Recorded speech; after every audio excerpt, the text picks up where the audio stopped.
Med Spa Profitability. What are the most profitable med spas doing and how can you do it too? I'm so excited because I'm going to be talking with Christin Trujillo, who also co-authored with Jessica Nunn from Maven Financial, this amazing book. Guys, do you see how this is like beat up? There's probably sand still falling out of it because I read it while I was in Hawaii, and I'm so excited to have Christin with me today to talk all things med spa profitability.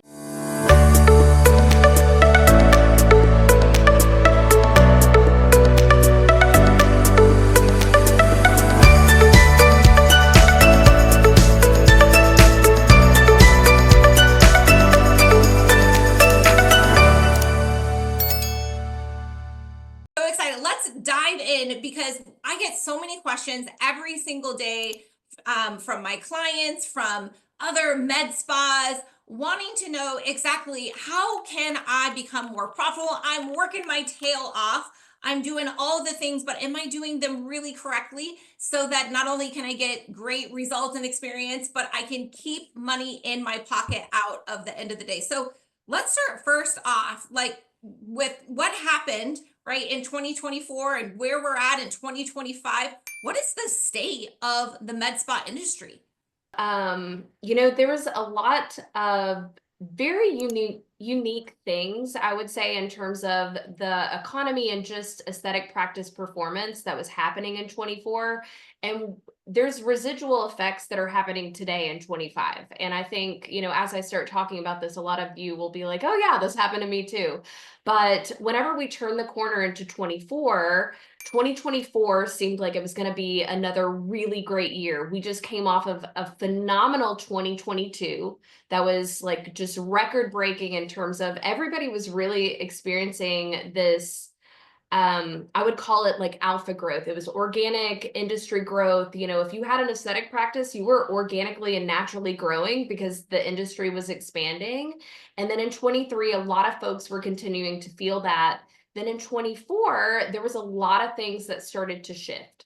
So, if we just think about the state of the economy, the state of consumer confidence, if you will, but interest rates are going up, consumers are kind of shifting. I think we've heard some things like filler fatigue, but then we're also starting to see integration of wellness and regenerative and integrative and functional medicine and all of these wellness aspects within the practice. So, weight loss was a huge factor in terms of incremental growth within the industry. I'm not going to touch too much on that because it's a little dicey about what's going on, but first quarter was really strong. May was still pretty strong in terms of second quarter last year.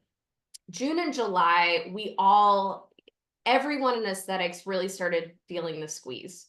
So the J months are typically, and the summer months are typically a little bit challenging. And then as we turn the corner into the fall, November and December are always historically really, really strong months. But November and December were pretty soft. They were softer than 22. They were softer than 23. November is typically it's the highest revenue producing month. That was not the case in 24.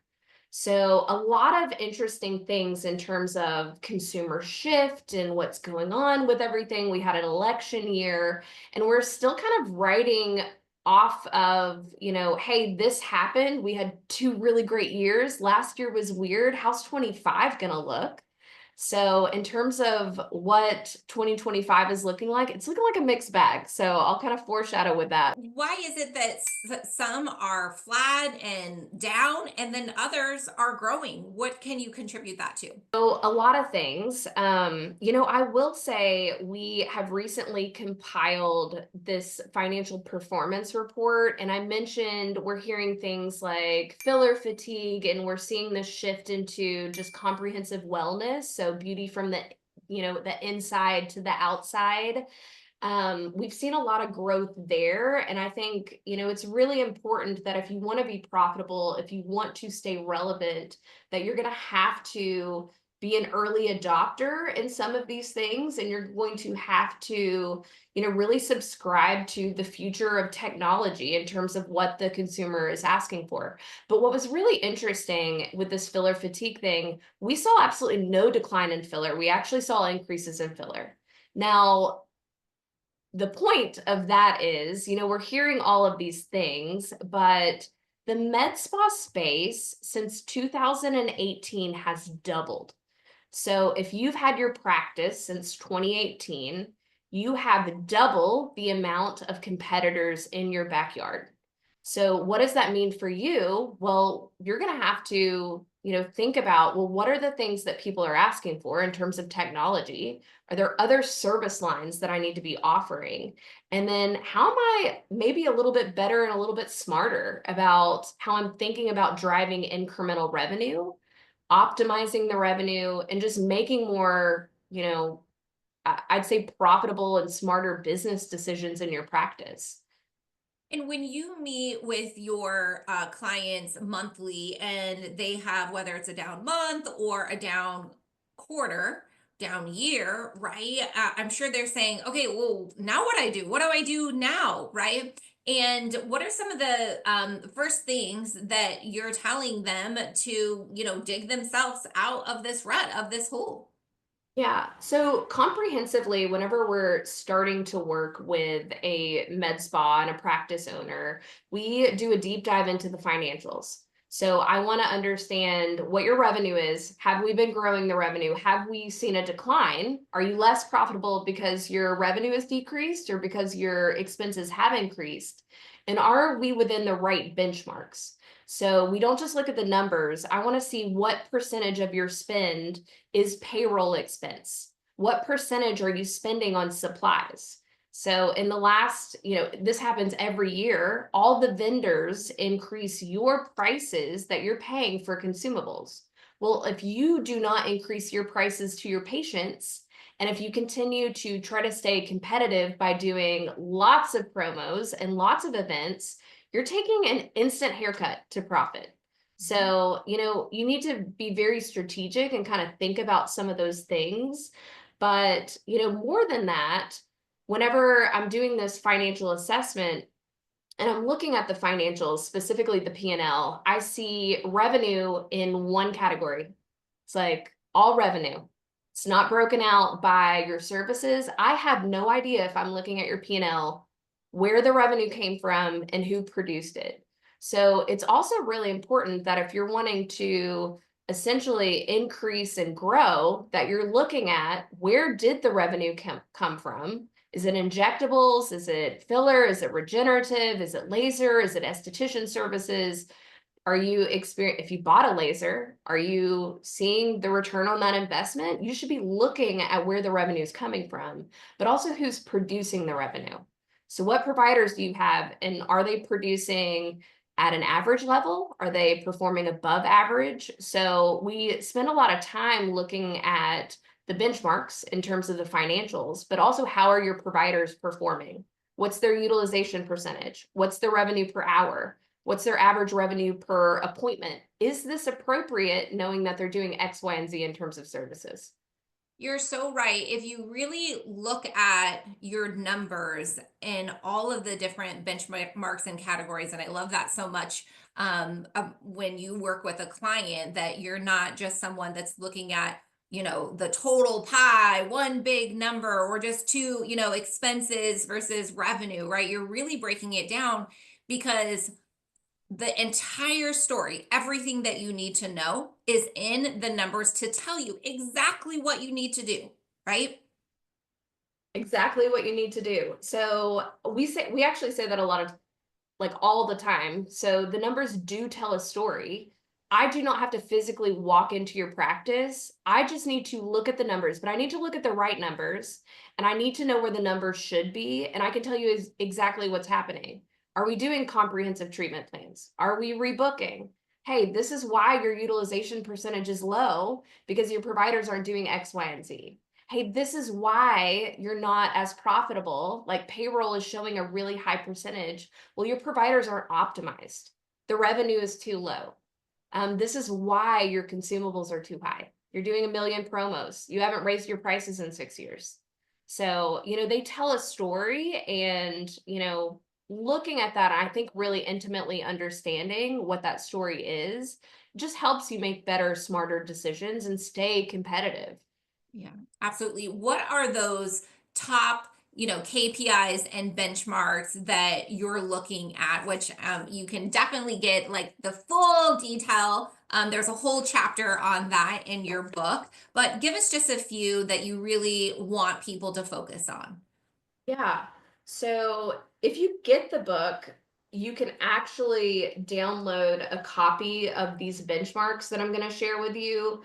But specifically, whenever I'm looking at revenue, so there's two ways you can increase your revenue. And we talk about this a lot in the book. So you can either cut your expenses, that increases your profit, or you can make a bigger pie, you can produce more revenue. It's really easy for me to say, sitting back here behind my computer with my little numbers and my spreadsheet. But, to do that, to increase your revenue, which is oftentimes the easiest, it's a lot easier to do an extra, syringe, or, recapture an extra patient. But I specifically want to look at utilization percentage, which is the hours available to see patients versus the hours actually worked with patients. Are your providers full? That's what that tells me. Can you afford to hire? That also directly correlates to what you're spending on payroll. So I like to see that around 80%. So if you're not at 80%, then there's going to be opportunity to fill the schedule. Revenue per hour is another big one. For an injector, average revenue per hour, and this is revenue per hour worked. So it's different from revenue per hour available. So I actually want to see the revenue per the hours that they're spending with patients, but average is like 700 to 1,000. Below average is anything under that.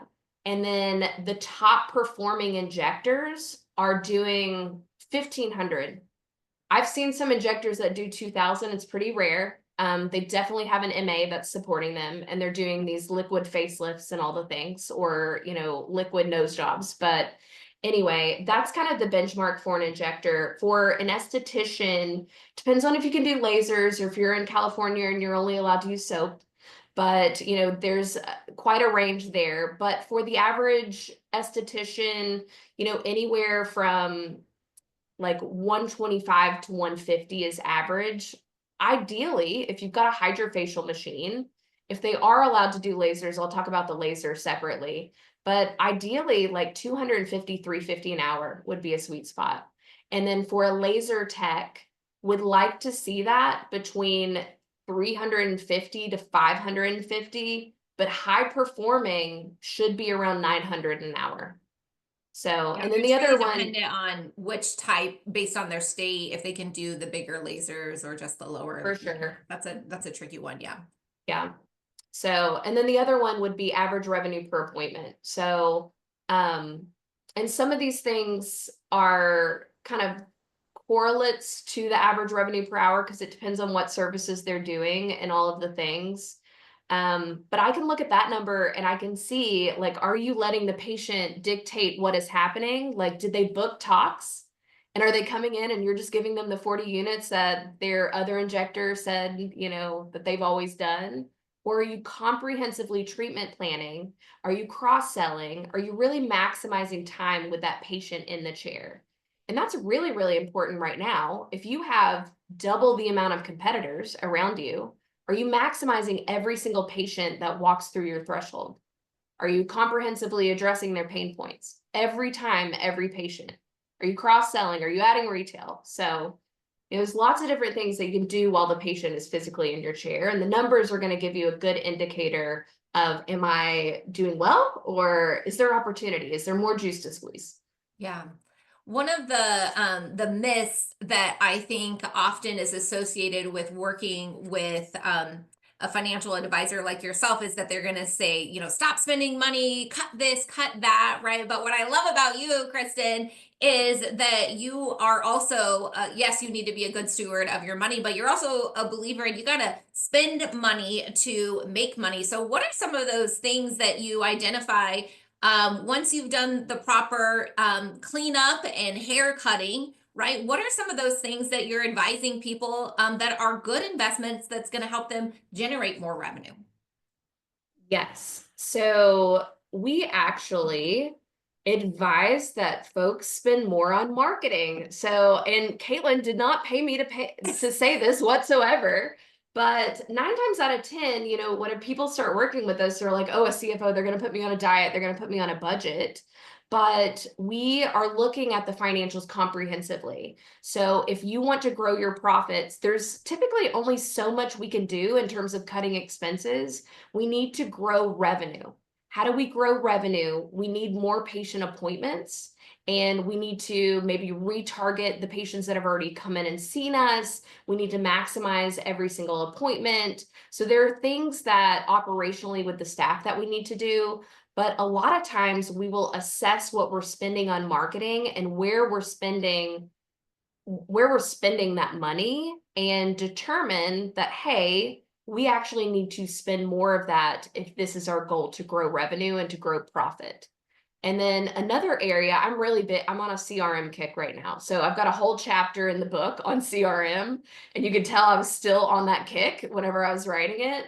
But if you're investing in marketing, but you're not managing your leads, and you don't have a good front desk that is managing your leads, and you don't have a good system, I actually do this with all of my clients. They're like, I've got a good front desk and we're spending all this money on marketing and it's not working.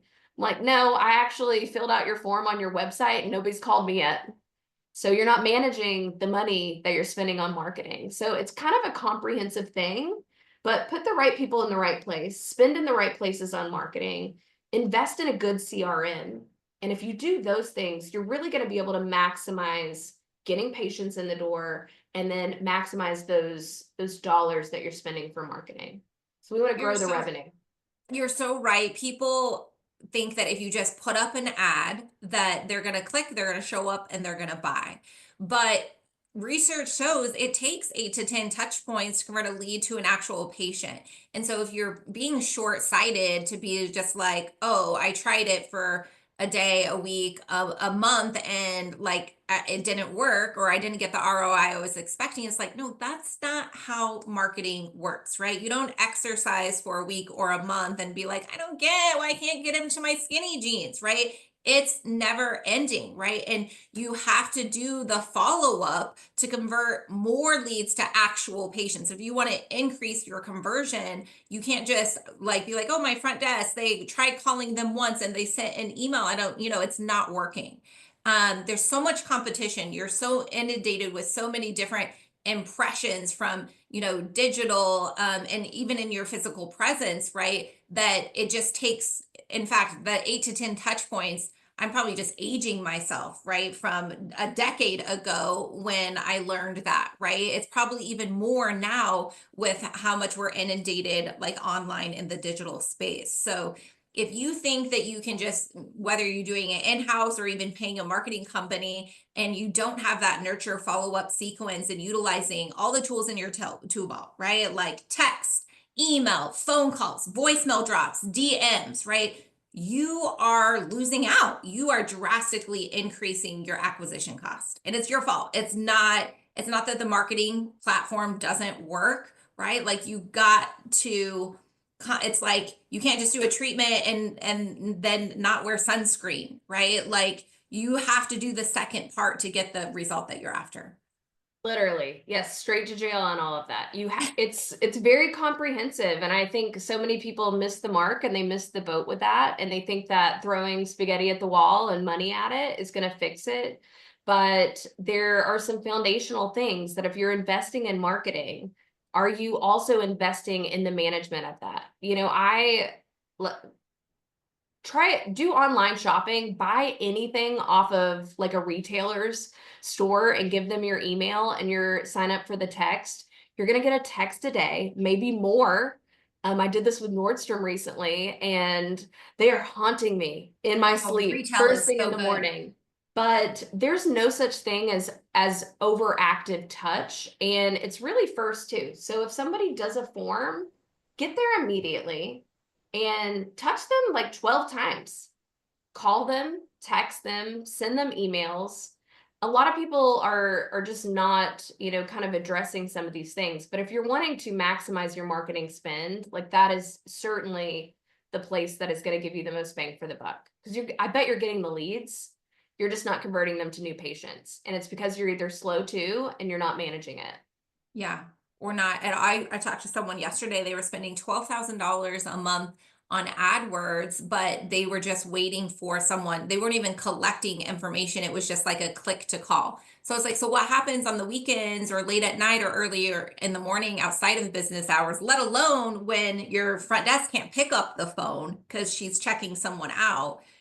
Like, what happens then? You just are wasting that lead, right? And they're like, oh, I hadn't really thought about that. And they're like, oh, well, my cost per, lead is really good. And I was like, your acquisition cost is or your conversion is set up for a 1 second phone call. So are those even really phone calls, right? If people click, like, and it's only captured for 1 second, you don't know if they hung up, you don't know if it was ever picked up or ever returned. There's so many little things that people are focusing just too much on cost per lead, right? Let alone even tracking what they're actually getting from an ROI. So we are cut from the same cloth in the sense of data, right? Like you can't go off of feel. I think, it's working, right? You got to look at the numbers. Sure. And, especially back to the point that the reality is it is more competitive right now. And even if you have been dominating in the space and in your geographical area, and you've created this really exceptional brand, and you're well known and you're well recognized, well, there are people that are popping up around you. They're fighting for the same market share that you are. And it's a long game. So you can't stop the SEO. You have to be smarter about it. You can't stop the ads. So if you want to continue to grow, like these are things that you should be investing in. I think there's boots on the ground marketing. There's a lot of different marketing tactics, but also look at where your leads are coming from. What is generating the most leads for you? Invest more there.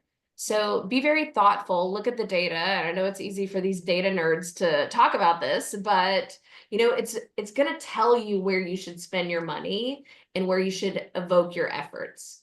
Yeah, absolutely. It's going to tell you too, like, do you actually have a marketing problem, or do you have a scheduling or a show up or a conversion Yep. or a rebooking, right? It really will tell you all you need to know. So, all right. Well, thank you so much for all of those wonderful pearls and nuggets. You guys got to check out this book. And the Maven girls are at all of the great aesthetic shows, and every single time I see them, like their sessions are sold out and filled because they just provide so much value. And in fact, like you don't have to wait to see them at a show. If you go to medspaprofitability.com, you can get a link to purchase the book, which you guys should absolutely do it. And you can get access to a free profitability assessment. Why you wouldn't take advantage of that what is beyond me. It's such a valuable tool to begin getting the data information that you need to make better decisions faster in your business. Because at the end of the day, yes, we want to get great results for our patients and provide great experience, but like you want to make money while doing it. And it's all about working smarter, not harder, right? And Christin, I'm sure that you're like me, where you talked to these practice owners that are just working their tails off. So they're making it so much more difficult on themselves than they have to, because they're not making informed decisions in their business based on the data, right? 100%. I couldn't have said it better myself. Yeah. All right, guys. So make sure you check out Med Spa Profitability. It's a good one. You can see is the sand falling out. The Hawaii sand is still smells like ocean, but it was a great read. So glad that I was able to enjoy it while sipping my pina colada. And it's a great read, and I encourage you guys to check it out and go to medspaprofitability.com to get the book and the free profitability assessment. Thanks so much for joining me, Christin.